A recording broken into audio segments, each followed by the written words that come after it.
Amém? Glória ao Senhor Jesus.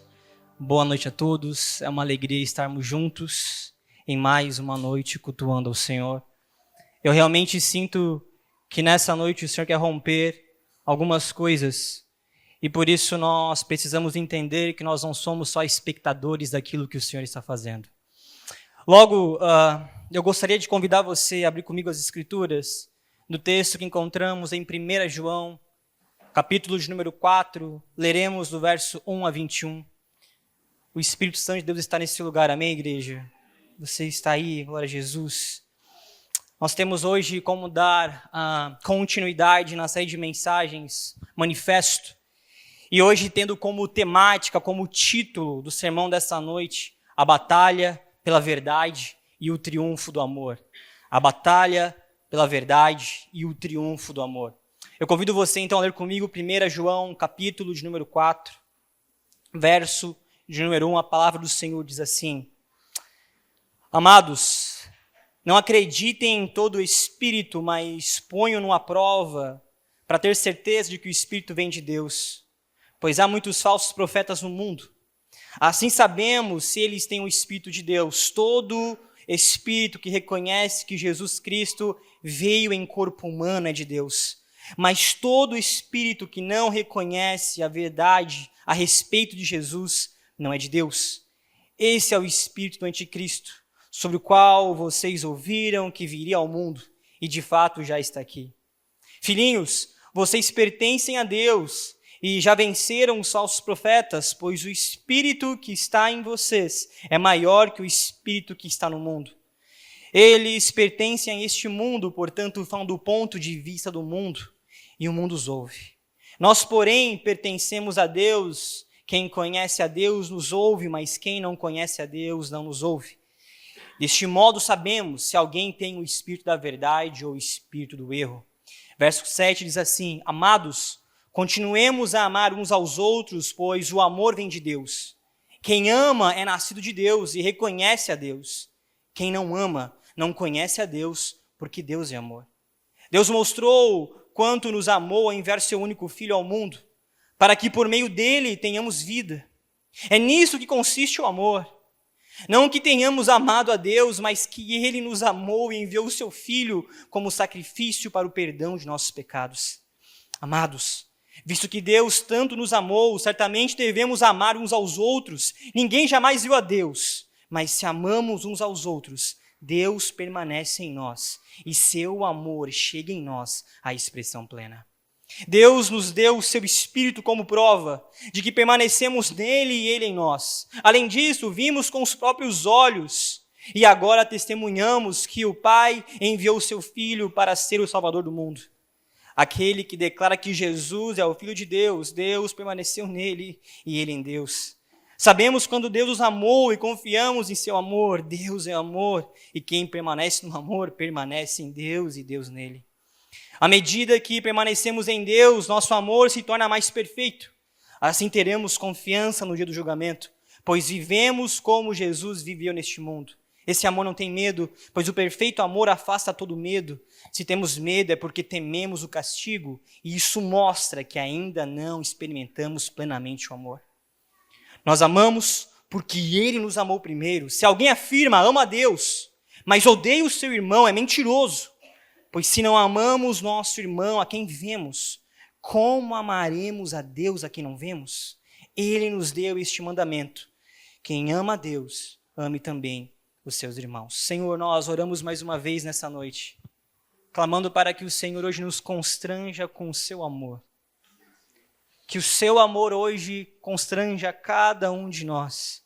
E que isso, Senhor, nos mova a te amar ainda mais. A sermos totalmente apaixonados, dedicados a quem tu és. Assim oramos em nome de Jesus. Amém, amém e amém. Queridos, nós chegamos a poucos dias de uma viagem missionária para o Recife, onde eu tive a oportunidade de conhecer uma base missionária e foi realmente extraordinário.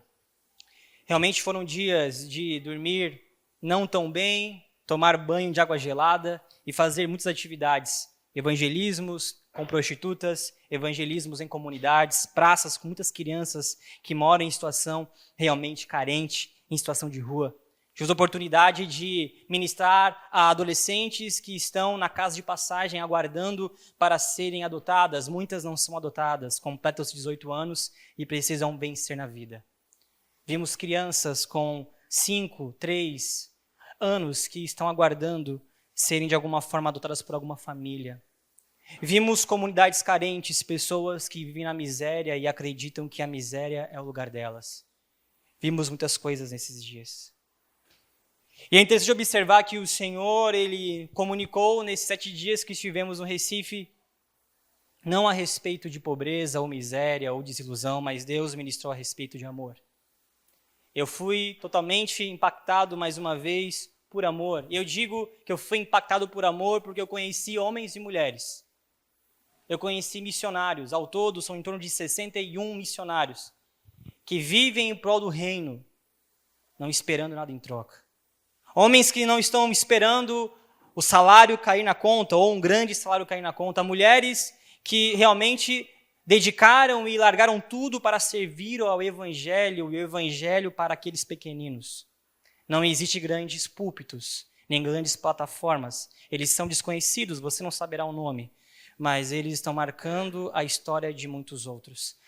Isso impactou o meu coração e é interessante porque dentro das 3 mensagens nós hoje somos levados a pensar a respeito de amor. E realmente o Senhor Jesus, Ele sempre pega de alguma forma peças, Ele prega peças em nossas vidas e isso realmente é extraordinário. Por isso, o convite dessa noite é entendermos que há um triunfo do amor e que somente o amor nos fará nos movermos dentro daquilo que chamamos de reino de Deus. Um conhecimento, uma boa fala, uma boa preparação, uma boa estética, tudo isso é muito bom, mas se nós não temos amor, nós não iremos nos mover dentro do reino dos céus. O amor é aquilo que nos sustenta, o amor é aquilo que nos aponta.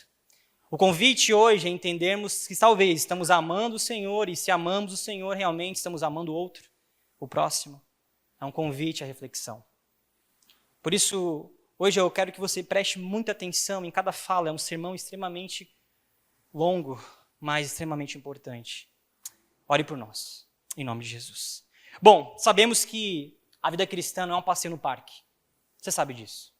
Enquanto eu estava em meio a crianças que estavam brincando às 10, 11 horas da noite numa praça sem chinelo, muitos adolescentes carregando em suas mãos uma garrafa de Coca-Cola vazia, porque nela eles colocavam cola para poder cheirar. Muitos viciados. Crianças sem pai, crianças sem mãe, crianças desamparadas. A vida cristã, ou a vida realmente na realidade do mundo, não é um passeio no parque. Mas é interessante observar que aquilo que encontramos realmente nas Escrituras é um drama teológico. E esse drama acontece em nossos corações. Hoje nós, ao abrirmos as Escrituras e lermos o capítulo 4, nós somos levados a perceber que o apóstolo João, aqui um apóstolo já idoso, um presbítero que sobreviveu a todos os outros apóstolos, ele escreve como um pastor que ama e realmente deseja que o seu rebanho, que o rebanho do Cristo seja cuidado. Ele vê na epístola de João, primeira epístola de João, uma igreja ameaçada de um lado pelas mentiras e de outro lado ameaçada pelo ódio. A igreja é realmente uma instituição que desde sua fundação sempre foi perseguida e tentaram destruir e tentam destruir até hoje. Por isso, quando nós lemos o capítulo 4, João nos conduz a uma jornada onde nós percebemos uma tensão sagrada. Eu quero que você preste atenção nisso. A tensão entre doutrina e prática, aquilo que chamamos talvez de discernimento implacável e comunhão inquebrável, aquilo que chamamos entre a verdade que protege e o amor que revela.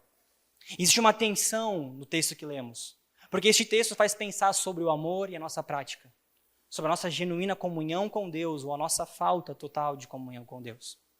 Eu gosto muito, e eu talvez não compartilhei isso com vocês no início dessa série, de uma citação de um comentarista chamado William MacDonald. Ele vai dizer o seguinte: a primeira epístola de João é como um álbum de fotografia de família. Descreve aqueles que são membros da família de Deus. Como os filhos de Deus são parecidos com o Pai, também os filhos são parecidos com aquele que os gerou. O que o Winnie está dizendo? Ele está dizendo que quando nós lemos a Epístola de João, nós estamos vendo como se fosse um álbum de fotografia. E eu não sei você, mas dizem que o meu filho é parecido comigo. Se você percebe algumas fotos minhas quando eu era mais jovem, e bem mais jovem, você percebe muitos traços parecidos. Realmente, algumas fotos você não sabe dizer quem é quem. Alguns dizem que ele parece com a minha esposa.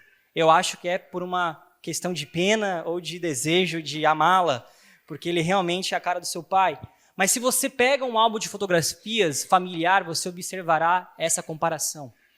Um filho é parecido com o pai, ou o filho é parecido com a mãe, ou um filho é parecido com o avô.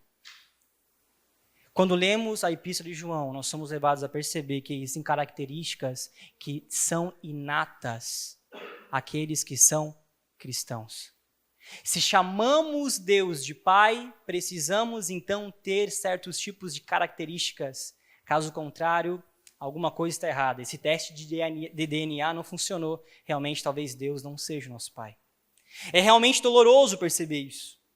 Porque as características que lemos no capítulo 1, 2, 3 e 4 e também no 5, observamos o quanto muitas vezes nós somos distantes deste Deus. O quanto olhamos e observamos, uau, eu preciso ser assim, mas eu assim não sou. Realmente é um exercício, e por isso eu preciso fazer um resgate introdutório aqui. Talvez semana passada, eu tenho certeza que o pastor Kleber pregou de forma extraordinária. Mas é importante recapitular algo do capítulo 3. No capítulo 3, no versículo 6, a palavra do Senhor diz assim: os verdadeiros crentes não vivem pecando. Eu vou repetir. Os verdadeiros crentes não vivem pecando. É interessante observar o que João diz, porque em primeira análise você observa a realidade. Ok, então os verdadeiros filhos de Deus não pecam mais. Em primeira análise nós podemos dizer, e talvez você relembra isso em algum momento, de que Deus está buscando de nós uma perfeição. Mas a grande realidade é que Deus não está, através de João, pedindo a nós uma perfeição, não é isso. O que Deus está falando através de João é que quando nós entendemos que Deus é nosso Pai, quando o nosso coração agora é regenerado, quando somos transformados pela palavra, a nossa natureza, o nosso coração não se inclina mais ao pecado primeiramente, mas agora o nosso coração se inclina a Deus. Isso significa, portanto, que Deus não está esperando de nós uma perfeição, Deus está esperando de nós uma inclinação. E aqui eu cito Francis Schaeffer, um dos seus textos que eu acho mais extraordinário. Ele diz o seguinte: não podemos insistir na perfeição ou nada. Vou repetir. Não podemos insistir na perfeição ou nada, porque acabaremos sempre com o nada. O que Schaeffer está dizendo? É que se nós buscarmos a perfeição em nossos atos, em nossas vidas, nós acabaremos frustrados. E é por isso que talvez o que eu falarei agora é a sua realidade de vida. Preste atenção nisso. Você começou o seu devocional no dia 1º de janeiro. No segundo dia você fez devocional. No terceiro dia você fez devocional. No quarto você não conseguiu fazer. No quinto você esqueceu. No sexto a palavra de Deus ficou já na sua estante. No sétimo, seus joelhos não dobraram mais. E você, então, percebeu a verdade, não consigo, abandonou a relação com Deus. Nós estamos buscando perfeição em algo que é imperfeito, e eu coloco nós neste lugar de imperfeição. E quando estamos buscando perfeição em um lugar imperfeito, o resultado é, obviamente, a anulação. O resultado, obviamente, é o nada. Então, quando olhamos para nós, nossa, eu ajudo as pessoas, eu ajudei uma vez, eu ajudei 2 vezes, na terceira meu coração já ficou de alguma forma pesado, na quarta eu já não quis mais, logo eu não me importo mais com ninguém. A nossa inclinação, se não buscarmos o Senhor, sempre será uma inclinação para o nada. E uma inclinação para o nada é uma inclinação para o inimigo de Deus. Logo, o que nós precisamos entender como introdução do sermão dessa noite é que o nosso coração é regenerado, nós iremos nos inclinar a Deus, ou seja, eu pequei, ok, me perdoa, Senhor, eu estou arrependido, eu volto atrás, eu corrijo, eu avanço. Senhor, eu estou distante do Senhor, eu não consigo mais orar, eu não consigo me conectar contigo, o culto é sempre difícil, eu oro e o Senhor não fala, parece comigo, eu fecho os olhos e não vejo nada, eu tenho vontade de ir embora. Isso significa que o seu coração está talvez se inclinando a não outro alguém, senão talvez a você mesmo, ou ao inimigo de Deus.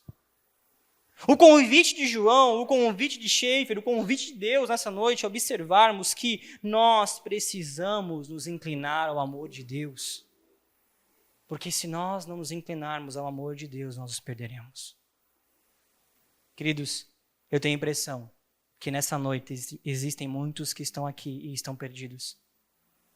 E não perdidos por conta de pecados que talvez sejam ditos como pecados extraordinários, cabeludos, não. Mas muitos estão perdidos porque a sua relação com Deus não existe mais.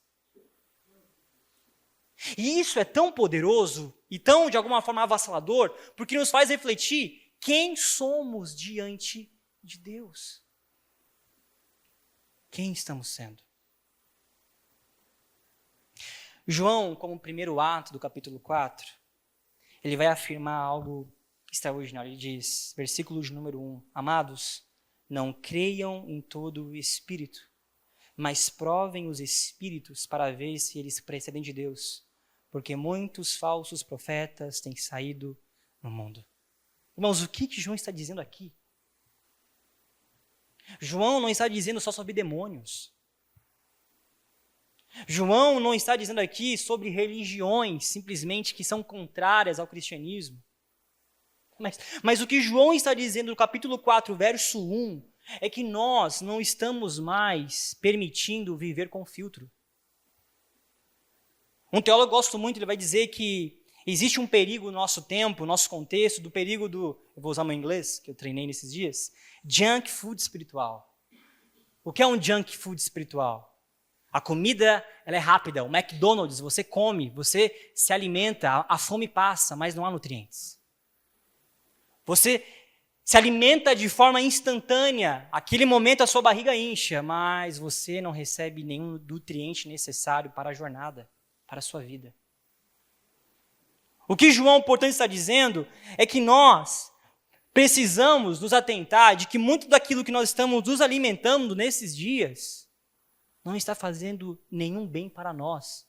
E eu não estou dizendo aqui sobre nutrição física, estou dizendo sobre nutrição espiritual.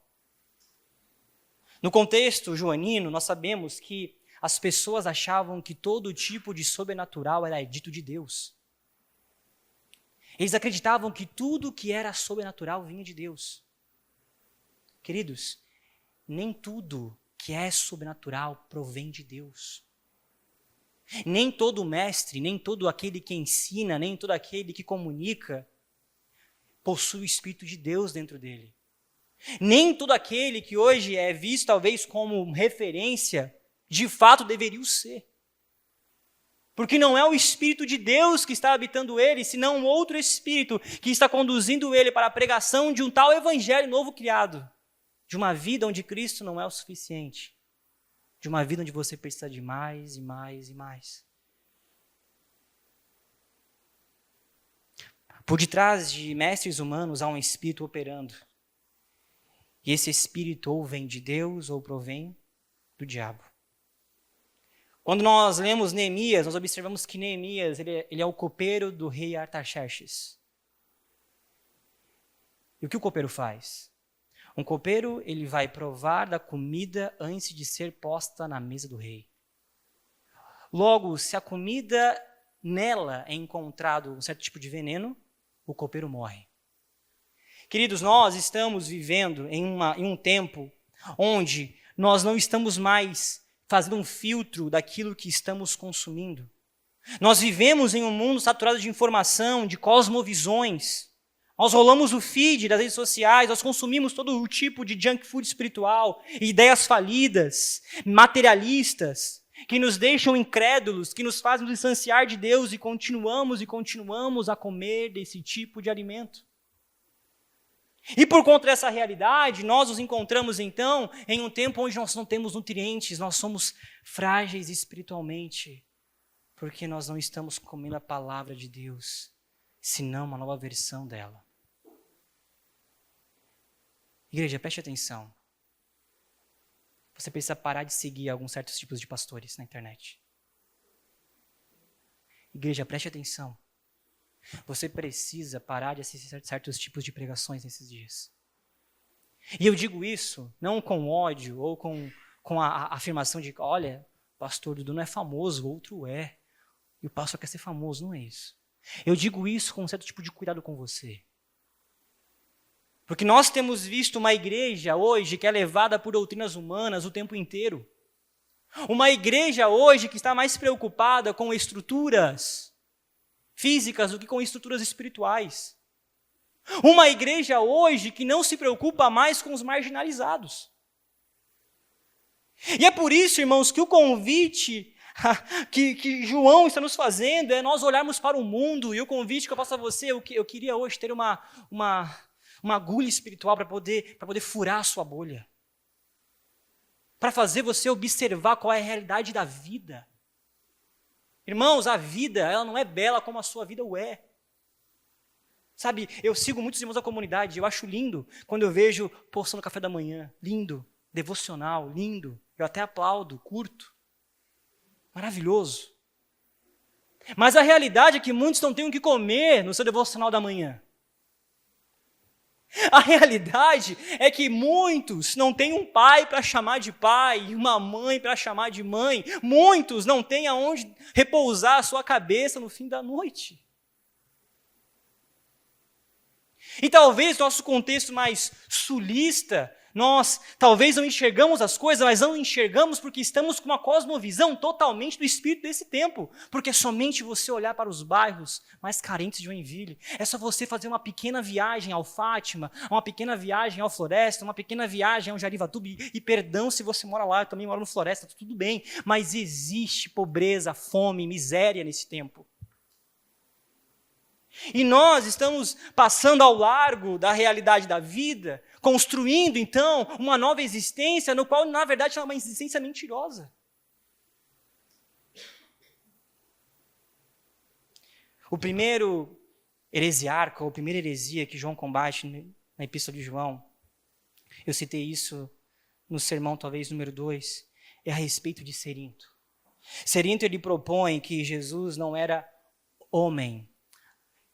De fato, Jesus de Nazaré era um homem, mas desceu sobre ele o Espírito no batismo e antes de Jesus de Nazaré morrer, o Espírito saiu. O que Cerinto, preste atenção nisso, o que Cerinto está dizendo nos primeiros séculos é que Jesus não encarnou. Irmãos, tenho certeza que para você não é um problema pensar em Jesus encarnado. Você entende muito bem isso. Eu tenho certeza que você entende que esse Deus, ele se esvaziou, só que nós, ele então se tornou um de nós. Você sabe muito bem isso. Só que o problema é que se nós sabemos dessa realidade, isso impacta tudo. Porque se de fato a vida terrena de Cristo, ele era Deus, e nós sabemos pouco de sua vida terrena, nós sabemos somente alguns aspectos, e mais específico nos seus 3 anos e meio de ministério, nós sabemos poucas coisas. Mas este Cristo encarnado, ele é para nós um modelo de vida. E se de fato Cristo é um modelo de vida, nós não podemos nos moldarmos a uma vida no qual Cristo não viveria. Quando, portanto, eu me vejo, eu me acho, me percebo melhor que o outro, quando eu percebo que o outro pouco importa, que o outro alguém ajuda, que o outro alguém se importará. Quando eu faço essa ação, eu estou dizendo que eu não estou vivendo ou que eu não desejo viver a vida do Cristo. Porque se lemos todos os evangelhos, nós somos, de alguma forma, confrontados com um Cristo que parava com os marginalizados. Com um Cristo que tocava na ferida.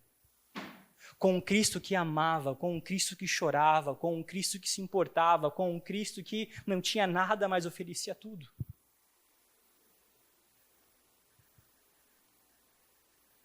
Versículo 5, capítulo 4, nós observamos que o espírito do anticristo pertence a esse mundo. Ele fala do ponto de vista deste mundo. O falso ensino é popular porque fala a língua do mundo e o mundo ama ouvir o que afaga o seu ego. Queridos, eu tenho certeza que você não desejava no domingo à noite ouvir uma pregação que está confrontando o seu coração. Você queria talvez postar na rede social o seguinte: no melhor lugar. Né? Já postou? No melhor lugar. Tudo bem. Mas a Kézia sempre posta antes da pregação, porque depois vem a lambada. Nós estamos preocupados em algo que nos motive, em algo que se aplique à nossa realidade, mas não em algo que nos confronte. João vai dizer, portanto, no versículo de número 6, que nós, porém, somos de Deus, e quem conhece a Deus nos ouve. Ou seja, a verdadeira igreja, segundo aquilo que encontramos no capítulo 3, a unção, que é o Espírito Santo, a unção do Espírito Santo nos dá discernimento para reconhecer a voz do pastor, a reconhecer a voz do bom pastor. A igreja, portanto, que discerne quem Jesus é, a igreja que discerne a encarnação, ela pode realmente crescer em número ou não, mas ela cresce em amor. Agora, o inverso também é verdade. A igreja que não discerne quem Jesus é, pode até crescer em número, mas morre no amor ou morre na verdade. É doloroso ouvir essa realidade, afinal, nós, por muitas das vezes, estamos nos acostumando a um molde de vida que não é a realidade da nossa existência. Certos dias atrás, eu tive uma discussão a respeito de quanto nós devemos ajudar um outro. Eu partilhei isso com vocês aqui já. A pessoa disse: o governo deve ajudar. E eu falo: concordo. O governo deveria ser uma organização em prol dos seus cidadãos, cuidando das nossas mazelas. Mas o governo, ele não está levando comida agora, ao final do bairro do Fátima. Ele não está levando comida agora, que horas são? 8h35, para 30, 20 crianças que estão agora brincando na praça descalços, porque não têm o que comer em casa, e que estão ali à mercê de qualquer tipo de maldade, à mercê de qualquer tipo de influência. Nós precisamos observar que, se nós como igreja não olharmos para aqueles que o Senhor está olhando, nós já nos perdemos. Se nós como igreja não amarmos aqueles que o Senhor ama, nós já nos perdemos. Podemos ser um bom clube, podemos ser um bom lugar, podemos ser uma boa estrutura, podemos ser várias coisas, mas se perdemos o amor àqueles que o Senhor ama, nós perdemos tudo, queridos. Porque este Cristo encarna como um miserável, ele nasce em meio a uma manjedoura fedida. Desculpa a expressão. Ele vive em meio a uma família com grandes dificuldades. Possivelmente seu pai José morre com Jesus ainda novo. E Jesus, como filho mais velho, tem que de alguma forma trabalhar. Isso aqui eu estou conjecturando possibilidades. Ele vai ter que trabalhar para manter a sua casa antes do seu ministério.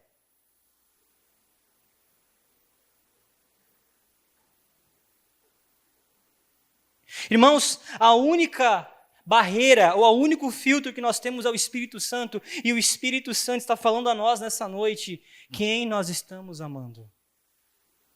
Que tipo de mensagem tem guiado a nossa existência? Que tipo de mensagem tem guiado o meu cartão de crédito? Que tipo de mensagem tem guiado a troca do meu carro? Que tipo de mensagem tem guiado a minha troca de casa? Que tipo de mensagem tem guiado a minha vida? E eu me coloco no mesmo lugar de vocês. Fiquem em paz. Há um ano e meio atrás, fiz um aniversário para o meu filho. De 1 ano. Foi num lugar muito bonito. Convidamos toda a comunidade. Tinha até cavalo para cavalgar, sabia disso? Você podia tirar foto no cavalo. Ao final dessa festa maravilhosa, me perguntaram: pastor, de onde veio o dinheiro? Não sabia eles que, graças a Deus, eu tenho pai e sogro que conseguiram ajudar na manutenção da festa. A grande realidade é que nós estamos tão preocupados com o que o pastor faz com o dinheiro, que estamos não olhando para aquilo que nós fazemos com o dinheiro que estamos recebendo.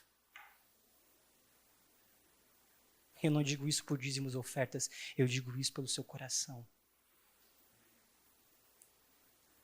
No segundo ato, nós observamos que do capítulo 4, versos 7 a 16, a igreja, ela de alguma forma é protegida pela verdade, essa é a única verdade, é o Espírito. E agora, no capítulo 4, verso 7, nós vemos a cortina que se abre para o segundo ato, no qual João agora não fala mais sobre uma interrogação teológica, falando sobre você deve amar, falando sobre você deve saber quem são os falsos mestres, mas João começa a falar a respeito de um santuário do afeto divino.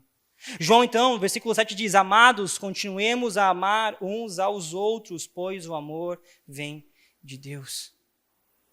João está combatendo mais de uma heresia no seu tempo, e especificamente aqui, a heresia dos altamente espirituais.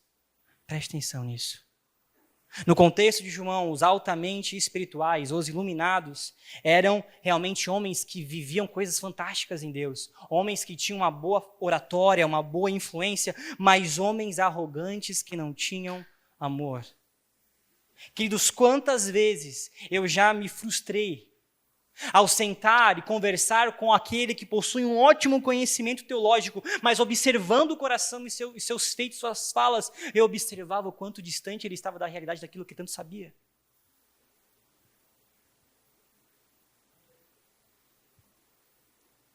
João ele vai destruir essa hipocrisia com uma afirmação sublime, e talvez a afirmação mais incrível que nós encontramos, segundo J.S. Barrett, um teólogo e pastor inglês, ele vai dizer o seguinte: Deus é amor, e as palavras mais sublimes já proferidas pela língua humana, Deus é amor, são as palavras mais sublimes proferidas por uma boca humana. Porque, irmãos, se Deus é amor, nós entendemos então que nós não inventamos o amor. O amor não foi inventado através dos sofismas humanos. O amor não foi inventado através da prática do homem para com o homem. Mas segundo o que encontramos nas Escrituras, o amor não foi inventado por outro, senão pelo próprio Deus. E aqui entendemos algo muito belo. A Trindade Santa, o amor perfeito que o Filho tem para com o Pai, que o Filho tem para com o Espírito, e isso vice-versa. Este amor perfeito que somente a Trindade pode, de alguma forma, nos comunicar. É este amor perfeito que nos encontra. O mundo, portanto, é invadido por esse amor, e esse amor, queridos, não é um amor romântico. Mas, segundo o que um teólogo fala, é um amor brutal. É um amor salvífico. Porque este amor, ele irrompe a história. Este amor, ele entra e diz, mesmo você sendo pecador, eu te amo. Irmãos, relembre de onde o Senhor tirou você. Relembre do lugar no qual o Senhor te resgatou, porque neste dia no qual o Senhor te resgatou, Ele demonstrou esse amor que nós nunca poderíamos retribuir a Ele. E Ele nos resgata desse lugar, não simplesmente por um desejo de ser visto como um Deus poderoso, mas Ele faz esse resgate porque Ele ama. Deus é o amor, Deus cria o amor, Deus estabelece o amor. A pergunta então fica, por que nós não amamos? Agostinho de Hipona, talvez um dos maiores teólogos da história da igreja, e eu acho isso maravilhoso. Ele vai propor e ele vai afirmar que ele descobriu porque a maioria das pessoas estão tão insatisfeitas com a vida. Eu te pergunto agora, você está insatisfeito com a sua vida? Você vai chegar em casa daqui a pouco, depois de comer a pizza, requentar o seu almoço, pedir um hambúrguer, você vai deitar. A pergunta é, você está satisfeito? Nós comunicamos tanto isso aqui. Mas Agostinho, ele realmente é extraordinário, porque ele vai dizer o seguinte, sua conclusão foi que a maioria de nós, ou seja, que as nossas vidas estão fora de ordem. Então Agostinho usa um termo que eu acho belíssimo. Ele vai dizer o seguinte, nós temos amores desordenados. Irmãos, amores desordenados. Não significa que não amamos. mas significa que os nossos amores estão desordenados.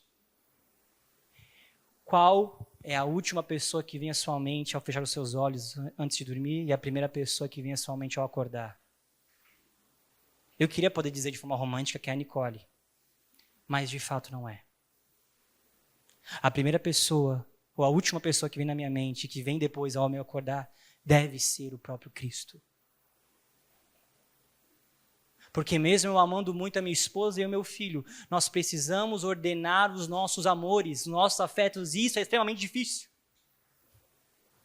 E não somente numa questão conjugal, familiar, relacional, mas também com uma questão real. É a empresa que faz você não conseguir dormir à noite? É o investimento que você fez que não deu certo? Agostinho vai dizer que ele estava convencido de que o que define uma pessoa, acima de tudo, é o que ela ama. Ele disse que quando perguntamos se alguém é uma pessoa boa, presta atenção nisso, nós não estamos perguntando no que ela acredita ou no que ela espera da vida. Mas quando pensamos ou perguntamos se uma pessoa é boa, nós estamos realmente esperando, ou de alguma forma acreditando no que ela ama. Agostinho vai dizer que, de alguma forma, toda a virtude humana, como coragem, honestidade, etc., são essencialmente forma de amor. Coragem, por exemplo, é amar o bem-estar do próximo mais do que a própria segurança. Honestidade é amar alguém o suficiente para lhe dizer a verdade, mesmo que isso possa colocar em desvantagem. Logo, o que Agostinho está dizendo é que o pecado original é, em última análise, a falta de amor. Seja a falta de amor por Deus ou pelo próximo, Agostinho afirma de forma memorável: a essência do pecado é o amor desordenado. Pornografia, prostituição, lascívia, desejos, fornicação, tantos pecados que temos, todos esses pecados possuem realmente uma raiz. E de alguma forma Agostinho comunica que a raiz de todos esses pecados é realmente a falta de amor. Porque se você, homem, olha para a mulher na rua que não é sua, você está desejando algo que você não deveria. Mulher também, a mesma forma. Se você consome pornografia, você está dizendo que aquele certo tipo de pessoa está fazendo aquilo porque quer. Queridos, eu conversei há 3, 4 dias atrás com uma prostituta de aproximadamente 20 anos. Não tinha por que ela estar ali, uma pessoa que aparentava vida, aparentava alegria, mas que estava ali escrava de um sistema, estava ali escrava de uma estrutura, no qual ela não se via capaz de conseguir ascender socialmente, senão entregando o seu corpo a todo tipo de homem, para poder suprir, talvez, um buraco no seu coração, onde o dinheiro de alguma forma está suprindo nesses dias, mas que não suprirá para sempre. O pecado original, portanto, é a falta de amor, ou amor desordenado, porque quando ordenamos o amor, nós começamos a ver o outro, ao perdido, ao irmão que está hoje ao nosso lado, através da ótica do Cristo. Nós começamos a enxergar a vida pela ótica do Cristo. Versículo 10, João continua: nisto consiste o amor, não em que tenhamos amado a Deus, mas que Ele nos amou e enviou o seu Filho como sacrifício para perdão de pecados. A palavra aqui, obviamente, é propiciação.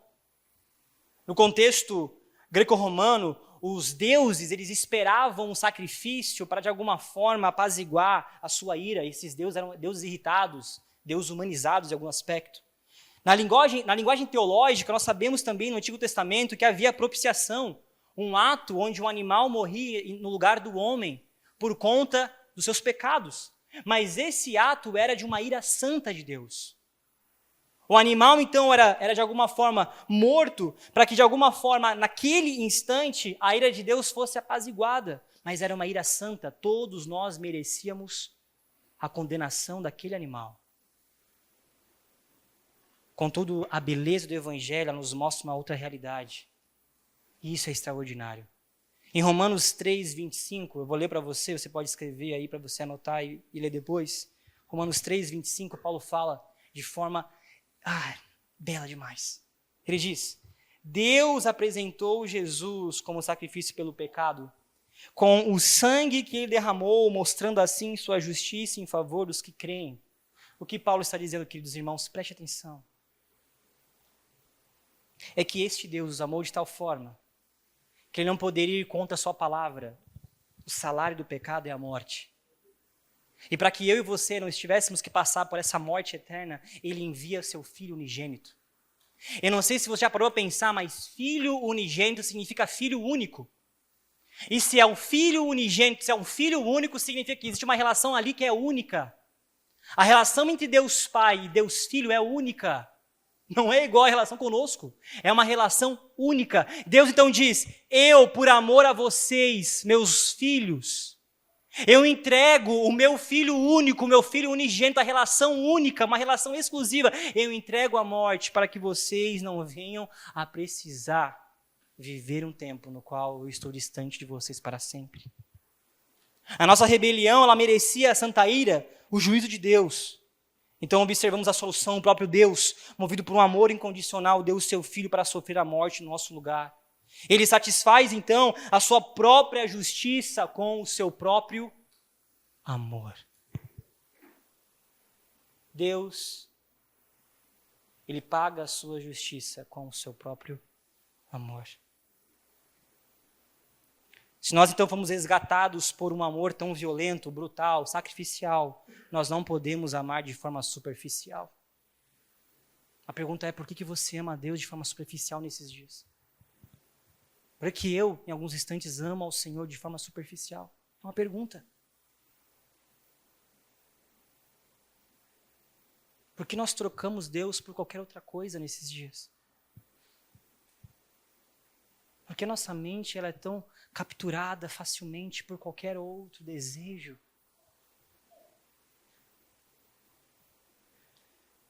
João vai dizer no versículo 12: ninguém jamais viu a Deus, mas se amamos uns aos outros, Deus permanece em nós e seu amor é levado à perfeição. Nós sabemos que João, até em seu evangelho, com o título João, ele fala a mesma coisa, que ninguém viu a Deus. No versículo 12, nós observamos que, de fato, talvez ninguém verá mesmo, até o grande dia.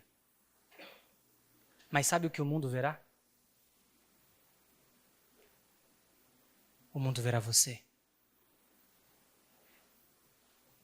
O perdido verá você. O excluído verá você passar.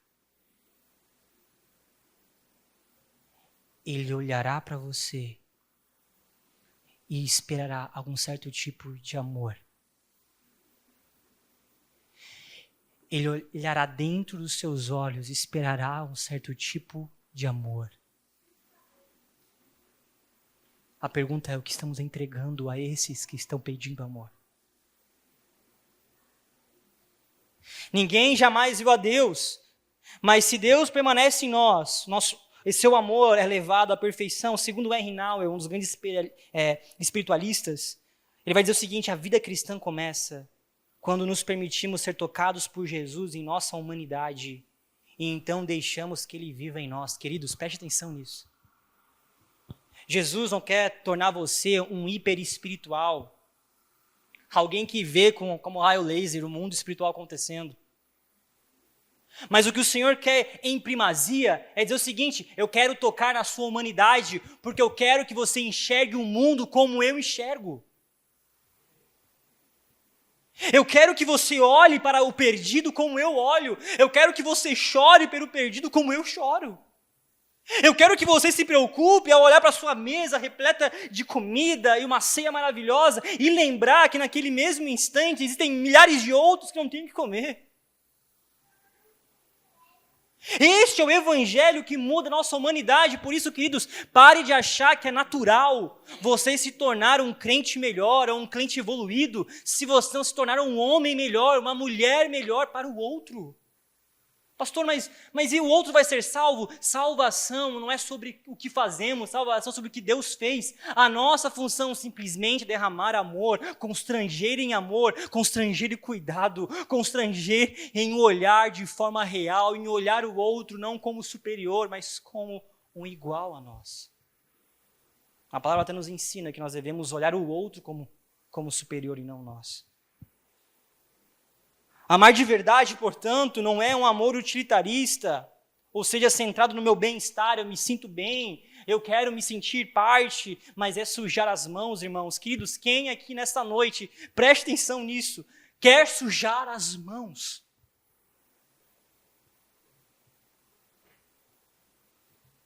Tocar no ferido,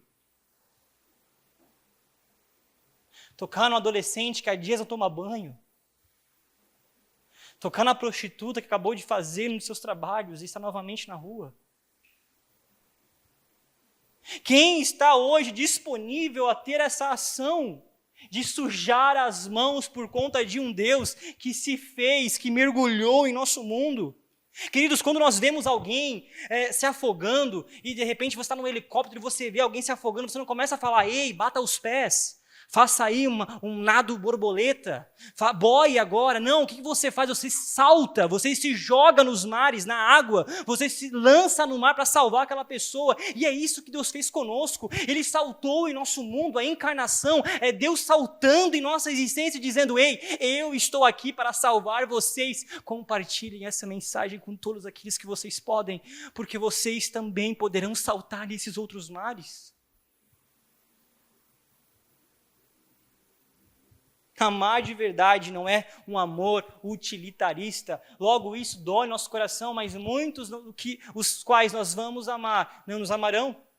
Muitos nos quais nós vamos botar dinheiro, talvez nunca sairão de suas condições. Mas nós continuamos a fazê-lo porque esta é a vida do Cristo que nos ensina.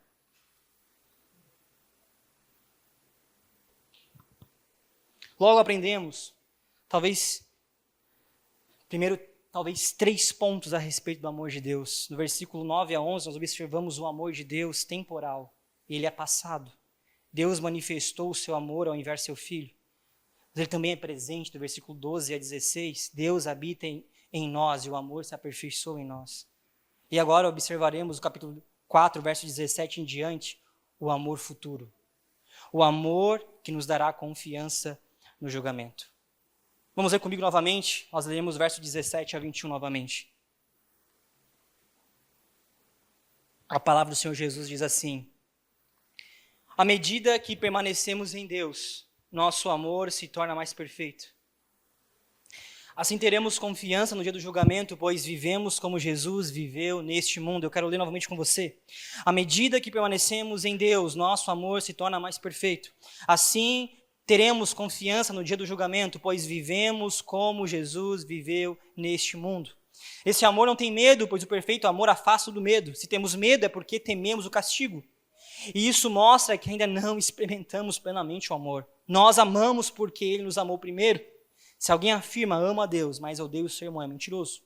Pois se não amamos nosso irmão a quem vemos, como amaremos a Deus a quem não vemos?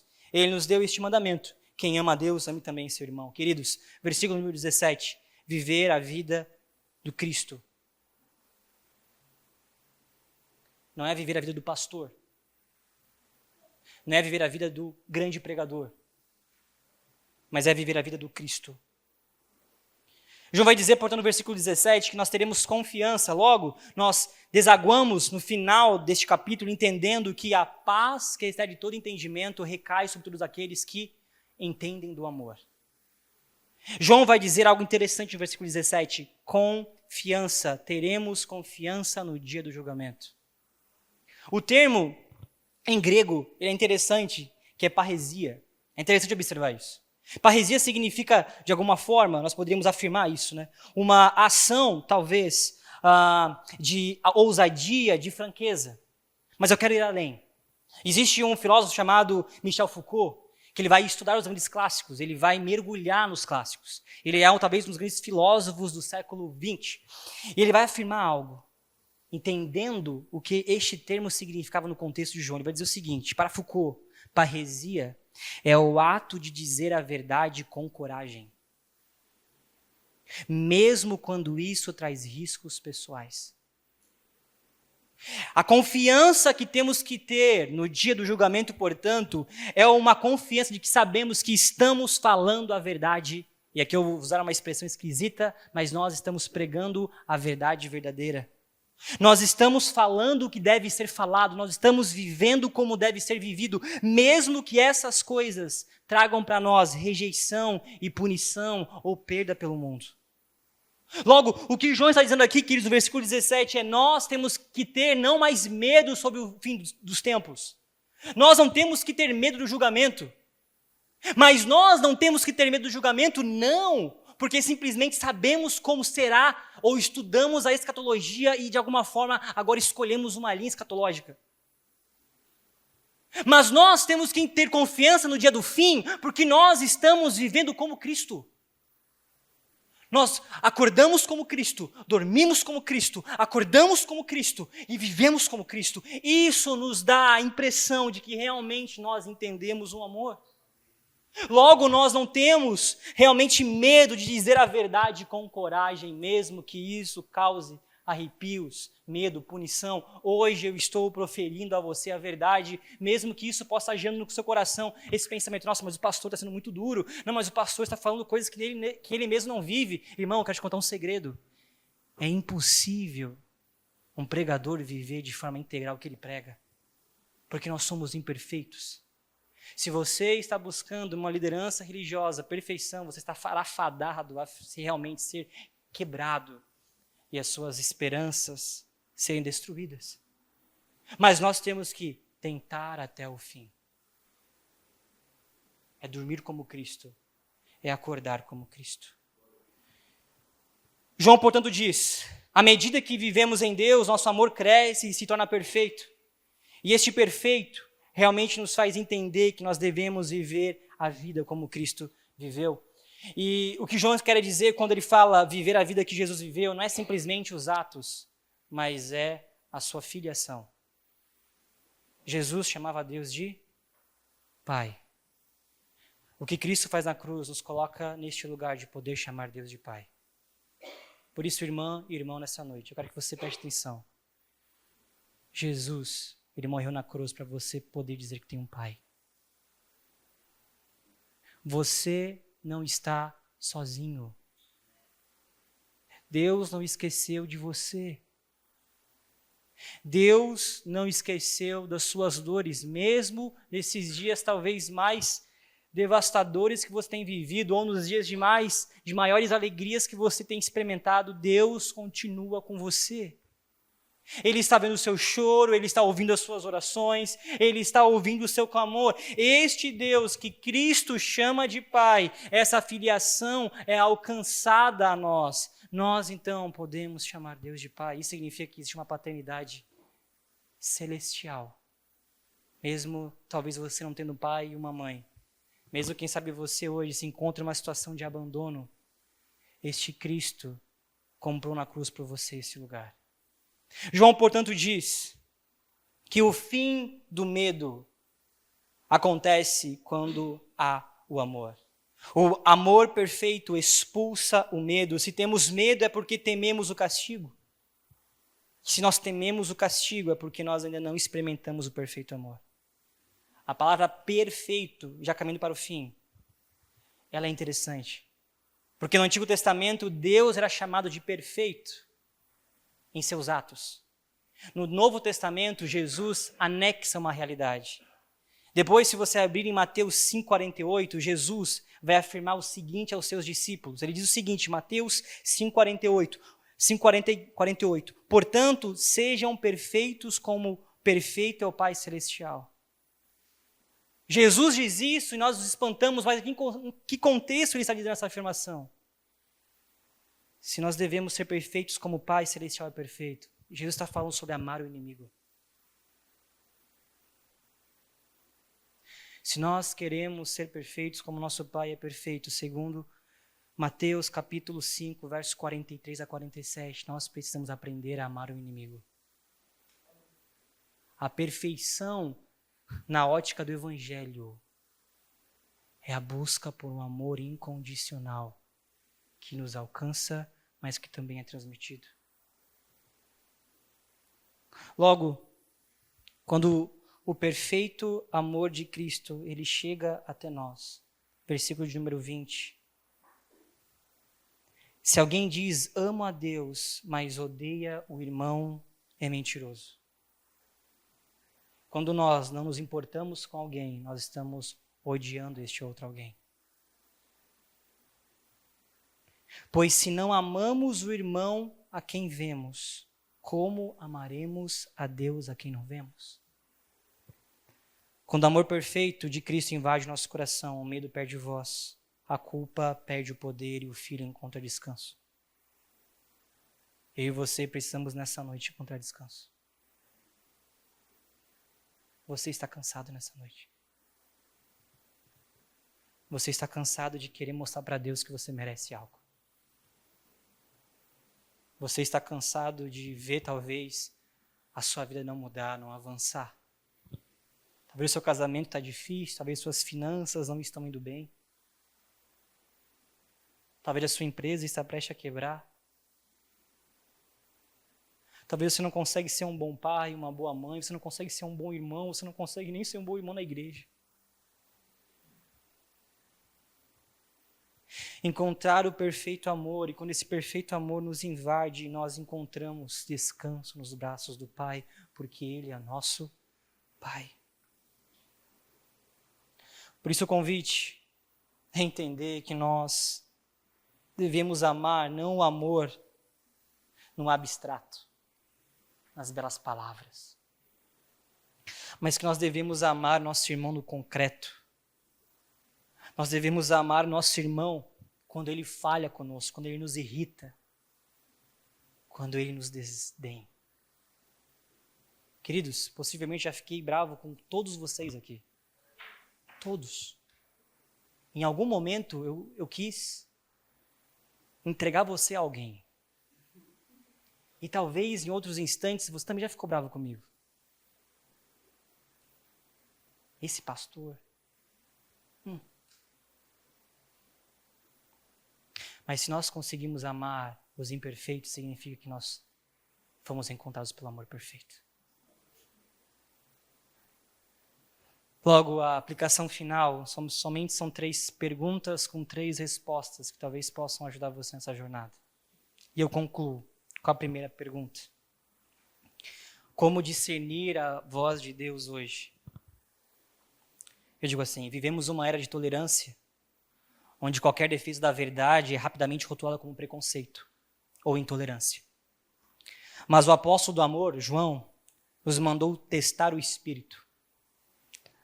A detecção de mentiras exige que conhecemos Cristo. Olhar para Cristo revelado nas Escrituras. Ele não é apenas um mestre iluminado ou um espírito evoluído. Ele é o Deus eterno encarnado, crucificado e ressurreto. Em tempos de desânimo com falsos mestres, lembre-se da garantia da palavra. João 1:4:4. O Espírito que vive em você é maior do que o Espírito que vive no mundo. Segunda questão. Como cultivar um verdadeiro amor na igreja? Talvez você não consiga amar a igreja, talvez você não consiga, de alguma forma, viver a igreja. Talvez você visita a comunidade ou comunidades e você não consegue mais criar raízes. João responde. Nós precisamos desesperadamente abandonar a religiosidade fria de apenas vir ao culto e não se envolver com ninguém. A igreja deve ser a coluna da verdade, mas também a comunidade do afeto. Se a nossa verdade endurecer e não for suavizada pelo amor, nós falhamos. Deixe que o amor de Deus, e aqui eu faço a expressão, esse maravilhoso faxineiro, entre no quarto do seu coração e coloque ordem na bagunça dos seus afetos.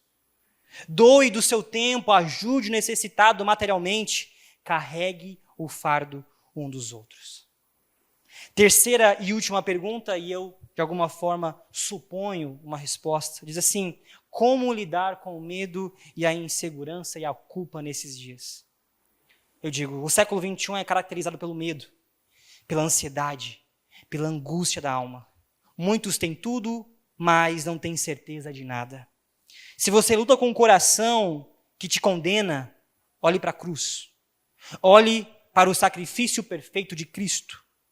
Deus já desviou a sua ira, derramando-a sobre o Filho, para que você recebesse apenas a enxurrada de sua misericórdia. Descanse nessa garantia absoluta que encontramos no versículo 19. Nós amamos porque Ele nos amou primeiro. Que possamos ser cristãos que amam, não com palavras, mas com atitudes. Que nosso amor transcenda a realidade comunitária, mas que alcance o perdido, o esquecido. O convite é furarmos a nossa bolha e começarmos a ver a realidade da vida. Porque é neste lugar que Cristo nos envia. E para esses que nós somos chamados de esperança. Fique de pé comigo nessa noite. Eu quero orar com você, antes de encerrarmos.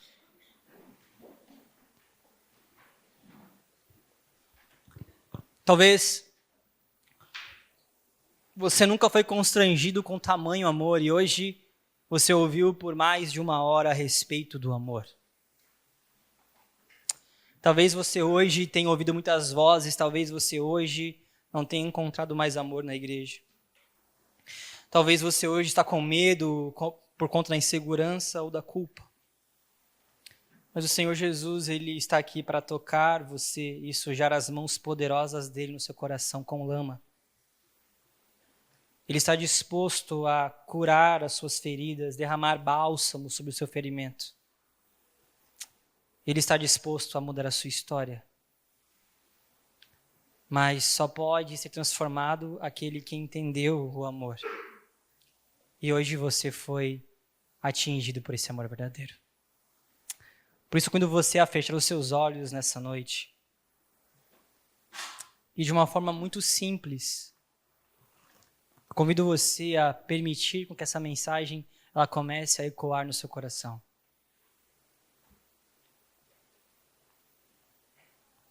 Quais são as dúvidas do seu coração nesses dias?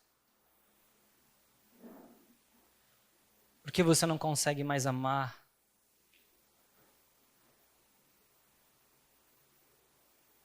Eu sinto corações muito feridos nessa noite. Feridos por conta de uma expectativa no homem e não uma expectativa em Deus.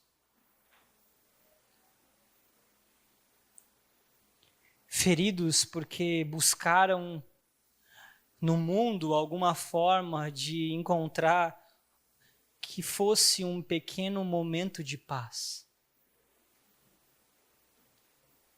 E isso, quem sabe, te levou a pecados. Quem sabe isso te levou a ter um coração de pedra. Talvez isso fez você não mais chorar com os que choram e nem mesmo se alegrar com aqueles que estão alegres.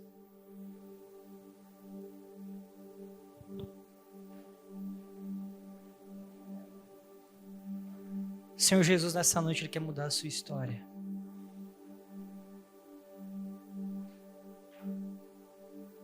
Ele quer convencer o seu coração. Ele quer ordenar os seus amores. Espírito Santo, nós oramos nesse instante para que o Senhor toque os corações. Senhor, ordena agora os amores nos corações dos meus irmãos, no meu coração.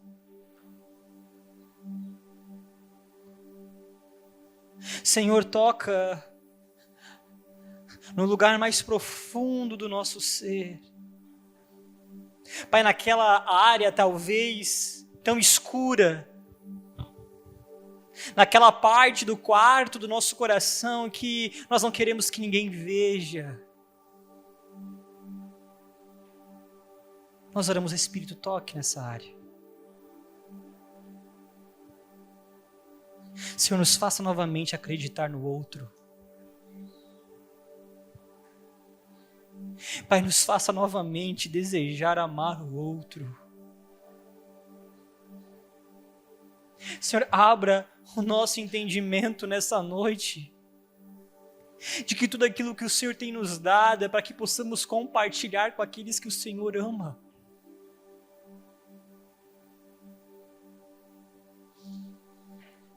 Toca, Senhor, nas feridas,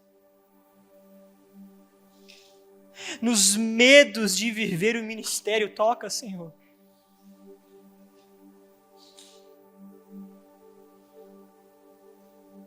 Nos receios de viver a sua vida em nós, Senhor. Nós oramos nessa noite por ousadia de alguns aqui em mergulharem na sua vida.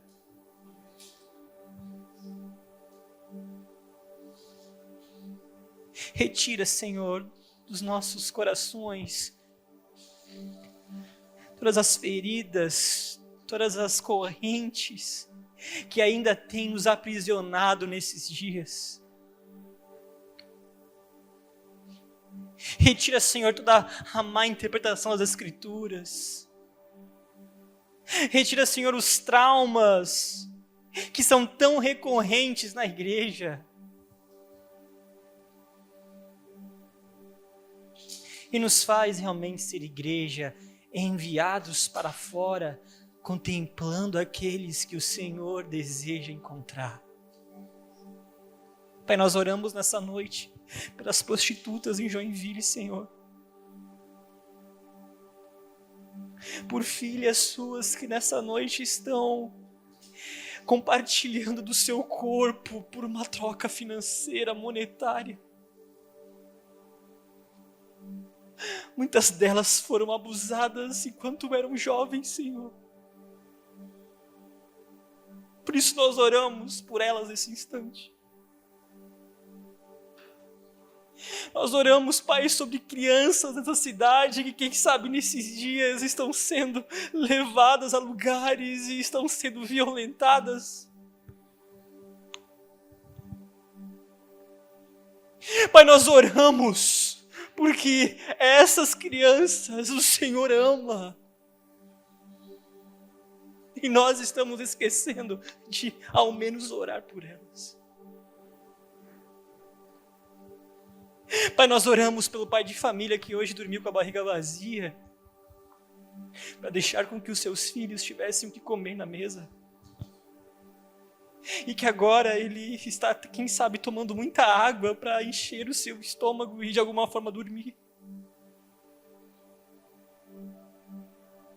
Que o Senhor dê-nos a graça de poder partilhar aquilo que o Senhor tem nos dado nesses dias. Pai, quebra a hipocrisia de achar que o dízimo é o mais alto grau de amor. Senhor, nos faça uma igreja que partilha tudo o que tem.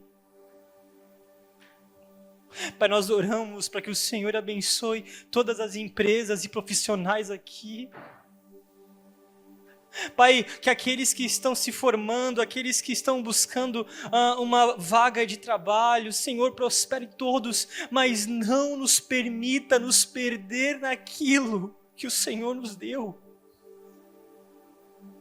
Nos faça, Pai, homens e mulheres generosos, com o perdido, com o esquecido. Nos faça gastar o nosso tempo com esses também, Senhor. Pai, nos faça, sim, uma igreja extremamente rica, mas que partilha tudo o que tem com aqueles que necessitam. Assim eu oro para que o Senhor possa gerar em cada um de nós um coração missional nessa noite.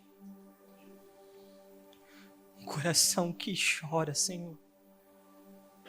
Um coração que se preocupa, um coração que age, um coração que doa, um coração que ama. Assim enviamos a cada um de nós nessa semana que inicia. Que o Senhor destrua todo o nosso império, se for necessário para que o seu reino avance. Nós te amamos, Senhor. Porque o Senhor nos amou primeiro. Por isso que hoje seja uma noite marcante na vida de todos nós, onde o Senhor reordenou os nossos amores. Assim nós oramos e bendizemos o teu santo e poderoso nome. Amém, Jesus. Amém. E amém. Você pode aplaudir o Senhor nessa noite? Glória a Jesus.